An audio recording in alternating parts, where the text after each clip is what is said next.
Hay una familia en Liberia que domina la política guanacasteca desde los años 50. Los principales miembros de la familia han sido diputados, todos y todas. Y hace un poco más de 10 años iniciaron un proceso para privatizar la zona marítimo terrestre en un sector de Playa Cabuyal. Contrario, digamos, a lo que establece toda la legislación nacional desde la colonia, ¿no? Esas tierras son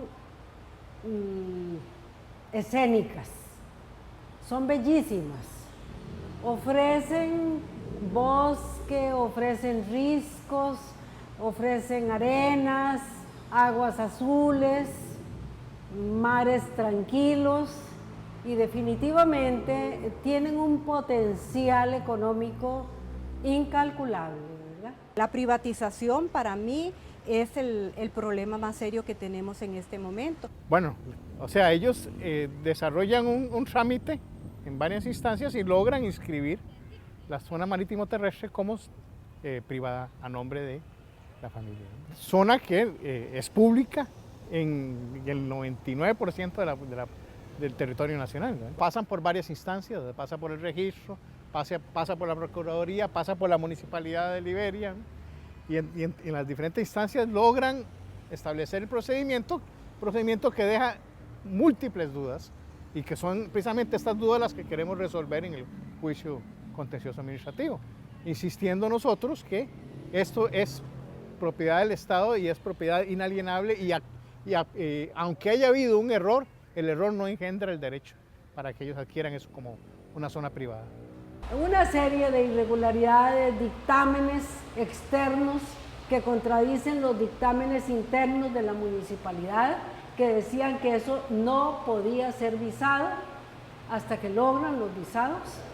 Ellos usan dos argumentos principales. Uno que cuentan con una cédula real que era un instrumento, digamos, jurídico de la colonia, de la corona española, que le otorgaba a personas muy particulares como agradecimiento por favores muy especiales, les otorgaba un derecho sobre esa zona que ellos mismos consideraban como pública.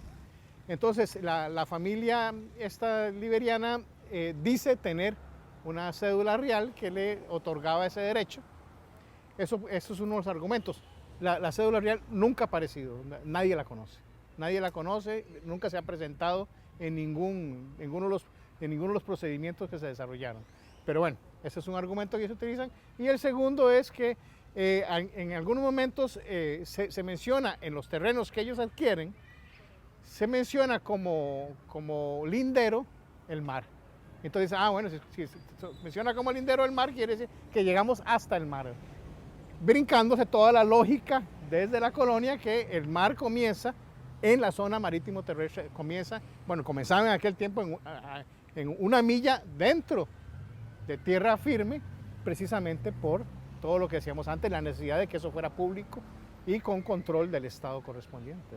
La única manera en que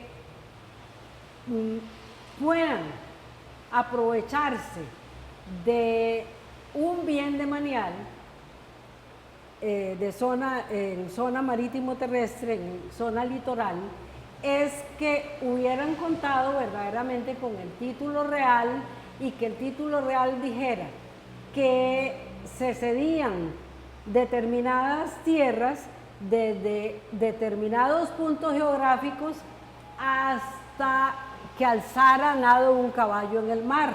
La milla marítima pues se compone de 50 metros inalienables y después 150 metros que es zona denominada marítimo terrestre, que es un territorio que son las municipalidades las que lo administran. ¿Por qué si tenemos una institución que se llama Procuraduría General de la República no se pronuncia claramente y dice esto es del Estado? Y punto. Si esto es del Estado, tenemos que pelear, entonces la comunidad tiene que unirse para reclamar sus derechos. Esa es una playa que todo el mundo iba, y no solo los liberianos, yo conozco a mucha gente de Tilarán que dicen, "Ey, pero si esa es una playa que nosotros visitábamos, eso es nuestro". Todas las semanas tenemos reuniones, soy la tesorera de Arresomate, que es la organización que nos representa y es la que puso el contencioso administrativo como organización, y hemos estado juntos a la par dándole seguimiento a este contencioso y esperando que de verdad la comunidad o el pueblo de Costa Rica recupere este bien, que es un bien demanial, que es un bien que le pertenece a todos los costarricenses, y nosotros tenemos el compromiso de ir a las calles, de ir casa por casa a decirles qué es lo que está pasando con Cabuyal. En el parque nos reunimos, volantes, calcomanías, reuniones cerradas, abiertas en diferentes lugares de Liberia, de Guanacaste. Nosotros les estamos llevando la información a la gente para que la gente entienda. Yo creo que esta es una oportunidad, ¿verdad?, que nosotros como comunidad tenemos de organizarnos, de decir hasta aquí, de decir nosotros también somos dueños de este país y de esta provincia. Nosotros también pensamos, porque de repente uno dice, bueno, pero es que nos tratan como idiotas, o sea, las cosas pasan al puro frente y todo el mundo se queda viendo. Todo el tema de Cabuyal es un tema posicionado a nivel cantonal, a nivel provincial, a nivel costarricense, y no es difícil entender, no es difícil darse cuenta que esta lucha vale la pena darle. Cuesta demasiado encontrar en este momento histórico, donde hasta las instituciones públicas, las universidades, casi que están haciendo oídos sordos de todo lo que pasa en el país. Como le digo, somos nosotros los que ponemos el límite y las comunidades deben organizarse por dignidad. Necesitamos que la gente pues común se una a nosotros para que poder pues salir adelante con los gastos de los abogados, porque en este momento no tenemos una subvención específica para eso.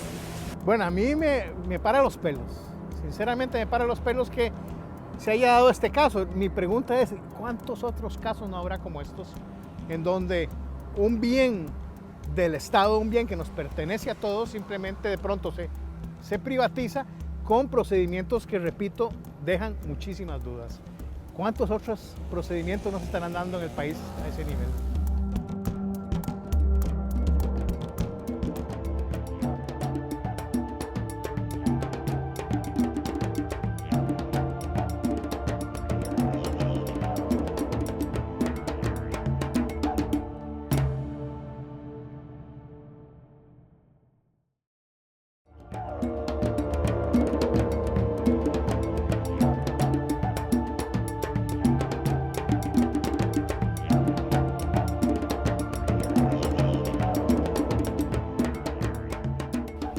Estamos acá en Era Verde y hoy vamos a estar conversando sobre un tema que es un poco complejo. Vamos a tratar de explicarlo de la forma más sencilla para que podamos entender a qué se debe este conflicto del cual acabamos de ver un reportaje en Playa Cabuyal y cómo, ¿verdad?, se ha visto amenazada esta playa por estos intereses privatizadores. Vamos a desmenuzar un poquito esa situación y para ello hoy nos acompaña Guisa Pinchansky, abogada que ha llevado este caso, y también Ricardo Harbotle, que es otro de los abogados que han estado llevando pues esta situación. Muchísimas gracias a ambos por acompañarnos.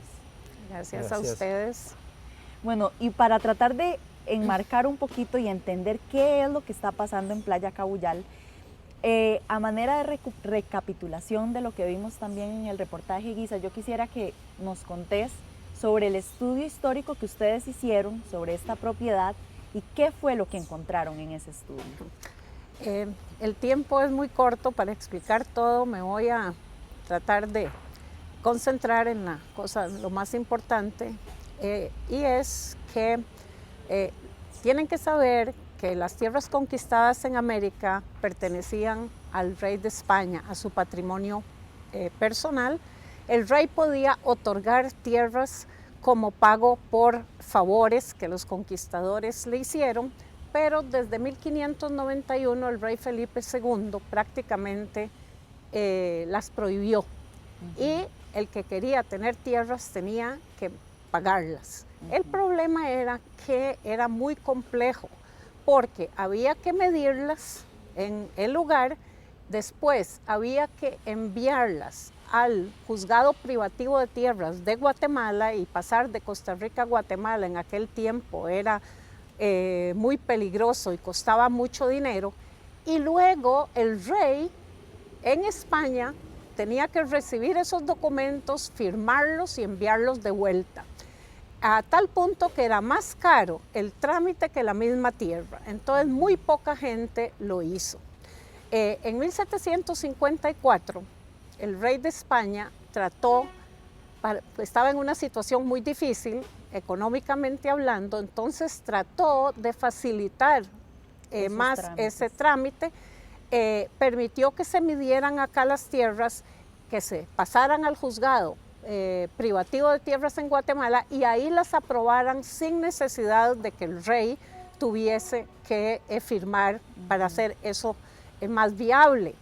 Pero también amenazó que las personas que desde 1700 en adelante tuviesen tierras realengas, sí, así se llamaban las tierras del rey, sin título, sin probar que las adquirieron del rey, esas tierras se iban a sacar a subasta y se le iban a quitar a las personas que se decían propietarios. Se dio en Costa Rica y en todo Centroamérica una situación en que las personas que tenían miedo de que eso fuera lo que les pasara, pidieron medir las tierras, pero nunca las inscribieron y nunca las pagaron, pero en todos los documentos escribían que esas tierras fueron compuestas y pagadas al rey. Si no hay prueba en el juzgado privativo de tierras de Guatemala que esas tierras efectivamente se midieron y pasaron todo el trámite de legalización y pago, esas tierras no pueden considerarse como pagadas. Con respecto a este problema, en 1886, en enero de 1886, se inscribió una finca que se llamaba la finca Santo Tomás, que es la 3282 del partido de Guanacaste, cuando en ese momento, desde 1828, existían leyes en Costa Rica que prohibían la apropiación de la zona marítimo terrestre, ya que era un bien público, un bien demanial. Y todavía en 1793 ya el rey de España había emitido una ley que fue reiterada en 1797 de que los que ocupan esas tierras en la zona marítimo terrestre tienen que desalojarlas porque eso es un bien demanial. En otras palabras, no se podía inscribir una propiedad en Costa Rica en 1886 que incluyese la zona, toda esta zona marítimo terrestre. Ese es el argumento y sin embargo, ¿verdad? Ha quedado ya evidenciada en este proceso de lucha que es un argumento que no tiene ningún fundamento, que no se puede demostrar y de repente esta familia tiene, ¿verdad? Inscrita esta propiedad que incluye la zona marítimo terrestre y ¿verdad? Y sabemos que en las playas, en el caso de nuestro país, son públicas y ahí es donde está el conflicto. Entonces, en el siguiente bloque ya vamos a profundizar un poquito más en cuáles son los intereses que están detrás. Vamos a hacer una pausa. Nada más una corrección. Ellos alegan que la playa es pública porque ellos dejaron los 50 metros, pero se apropiaron de los 150 metros que son parte de la zona marítimo terrestre. Así que aún así existe la apropiación indebida, en nuestra opinión. Entonces vamos a analizar esos detalles en el siguiente bloque. De momento vamos a hacer una pausa.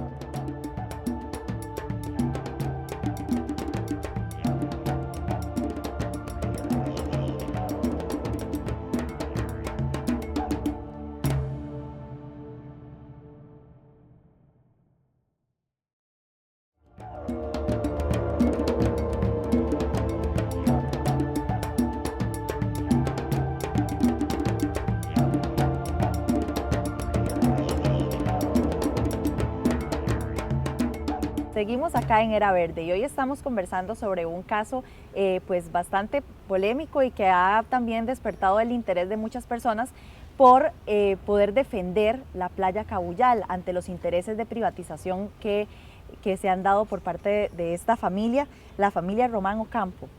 Era Verde estuvo por allá en Playa Cabullal y de hecho pudimos hacer tomas en la costa y de todo, y esta familia alega que la playa no es privada, que cualquiera puede entrar, que ellos no la quieren privatizar.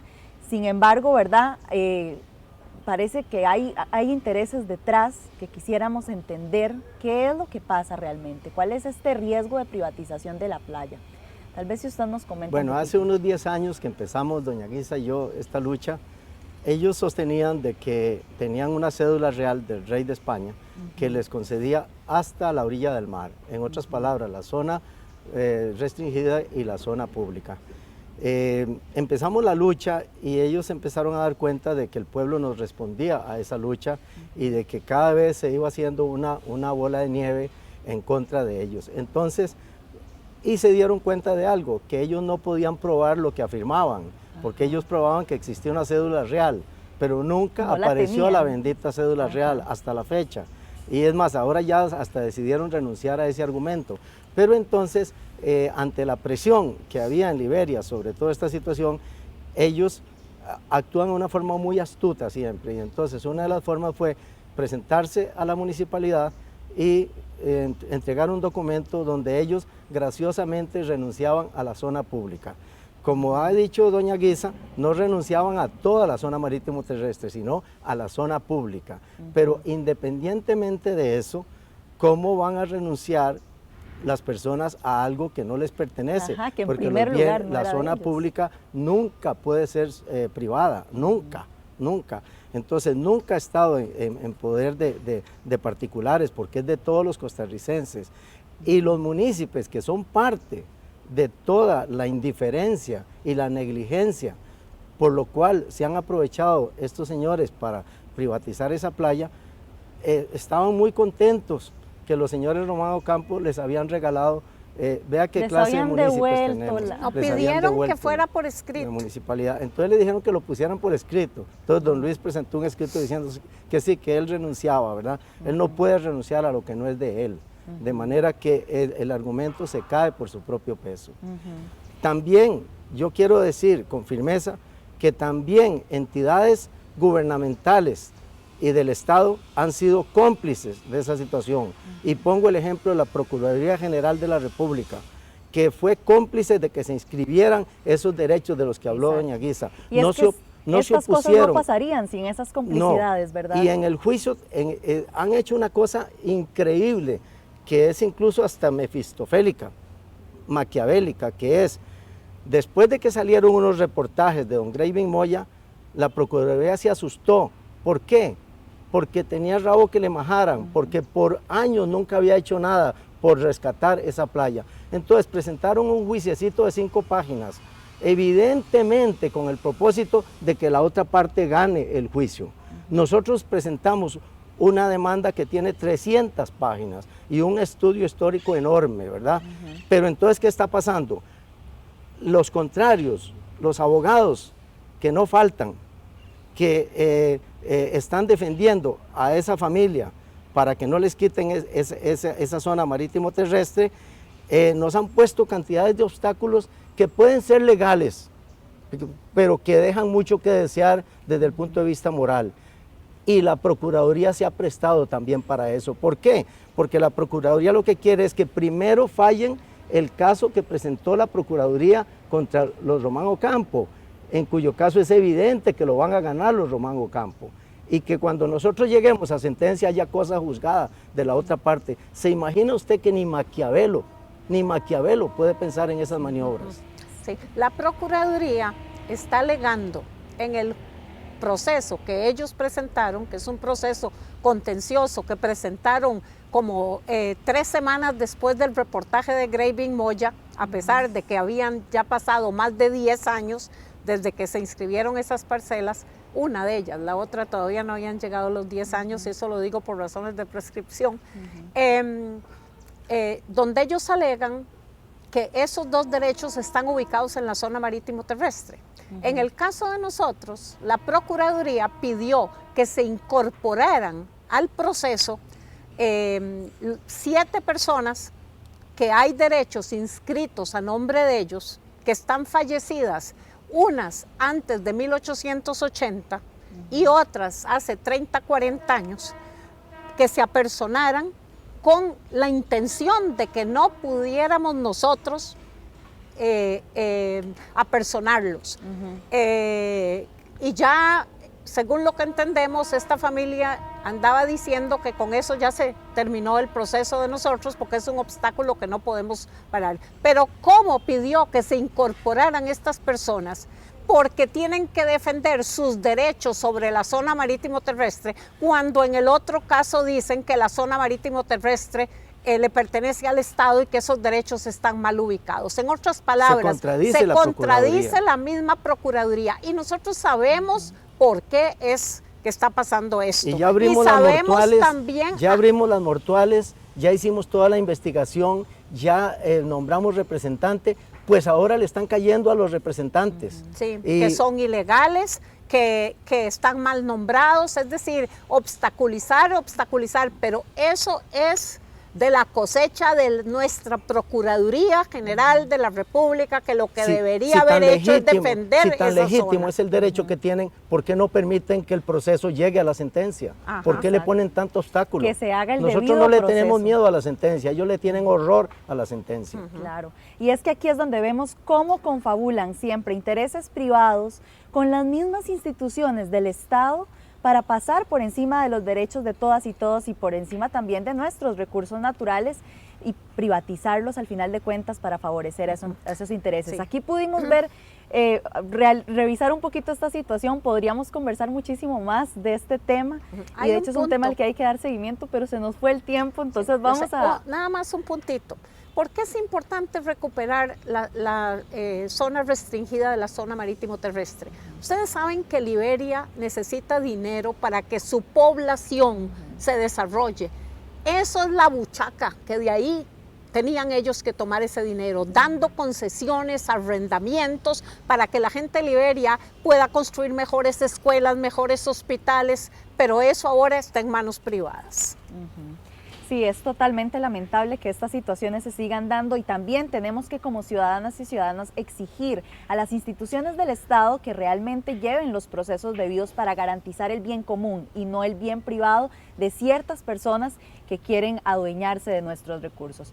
Vamos ahora a pasar a la cápsula de permacultura de Santiago, que nos tiene algunas recomendaciones también pues para que desde nuestras propias individualidades podamos hacer algo pues para cambiar y transformar esta sociedad y estas realidades que están afectando nuestros recursos. Siga con más de Era Verde.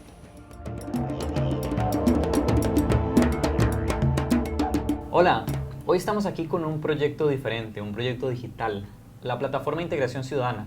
Vamos a ver de qué se trata y qué podemos hacer con ella.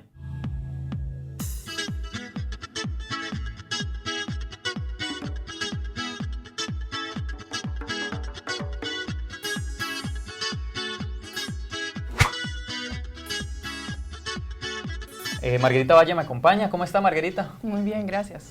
Ok, ¿de qué se trata la Plataforma de Integración Ciudadana? Plataforma de Integración Ciudadana es un movimiento social. Básicamente nació en el momento que sentíamos que era necesario rescatar el sentido cívico de la Costa Rica de antes. Tenemos un conjunto de voluntarios, ¿verdad? En realidad el movimiento, por ser social, está abierto a toda la ciudadanía. Y básicamente trabajamos proyectos. Hemos ya trabajado un proyecto en específico de mapeo de la cosa pública y ahora estamos trabajando en una herramienta cívica para potenciar proyectos que vienen desde la ciudadanía. Esa última que te estaba comentando se llama Ágora. Viene siendo un espacio virtual en donde, pues como en las antiguas plazas, ¿verdad?, los ciudadanos pueden colaborar para lanzar proyectos. Ok, y ahora, todo esto, desde PIC hasta Ágora, todo lo que está detrás, ¿cómo surge? ¿Dónde aparece esta idea? ¿Cómo nació? Bueno, básicamente todo nació de mi tesis de grado. Yo soy arquitecta, sin embargo, decidí investigar qué tendencias existían en el campo urbano a nivel mundial. Entonces, pues descubrí que lo que está sucediendo es que la ciudadanía se está involucrando muchísimo más con generar espacios públicos, convivir espacios públicos y proponer sobre todo. Entonces sentíamos como grupo, digamos, de voluntarios que hacía falta también un movimiento de ese tipo aquí en Costa Rica. ¿Qué potencial tiene la plataforma? Bueno, exactamente. La plataforma se lanza a nivel Costa Rica, a nivel país. Sin embargo, como dices muy bien, en realidad acoge varios grupos. Pueden haber colectivos, pueden haber grupos de vecinos. Se están incluyendo lo que son los gobiernos locales, evidentemente, porque la función es la escucha de las necesidades de la gente, ¿verdad? Además de eso, hemos lanzado el despacho abierto de la República. Entonces también no solamente los gobiernos locales, sino que el gobierno nacional, por medio de la Asamblea Legislativa, puede colaborar y dejar participar a la ciudadanía en la gestión de la cosa pública. Es una plataforma que yo puedo ingresar desde el móvil, desde la computadora. ¿Cuál es la idea o cómo se pretende abarcar las poblaciones que tal vez no van a tener el chance de ver este programa o verlo en otros espacios, verlo en televisión, que igual es muy importante lo que ellos tienen que decir y los cambios que pueden proponer y cómo pueden organizarse? ¿Cómo vamos a llegar hasta esa población? Bueno, de hecho hemos ido más allá, digamos, con Plataforma de Integración Ciudadana como movimiento hemos pensado desde el principio ser incluyentes, ¿verdad? Entonces, para poder tener esto, en realidad la metodología que aplicamos, lo que podríamos ver, por ejemplo, de Ágora, de participación ciudadana, se puede implementar también de forma personal, es decir, sin medios tecnológicos. Si bien también, evidentemente, está pensado como aplicación desde los celulares, también desde las computadoras, también lo hemos implementado en comunidades que no tienen acceso, digamos, a la tecnología. Pues me parece súper interesante este proyecto, todo el potencial que tiene, incluso se me van ocurriendo ideas de cómo se podría implementar. Cuéntenos usted, escríbanos al correo de Era Verde, ¿qué le parece? ¿En qué está pensando? ¿Cómo podía utilizar la Plataforma de Integración Ciudadana? Si está en redes sociales, déjenos un comentario o una pregunta. Y pronto nos estaremos viendo con otros programas, proyectos, visitas y consejos para que usted pueda estar utilizando en su vida.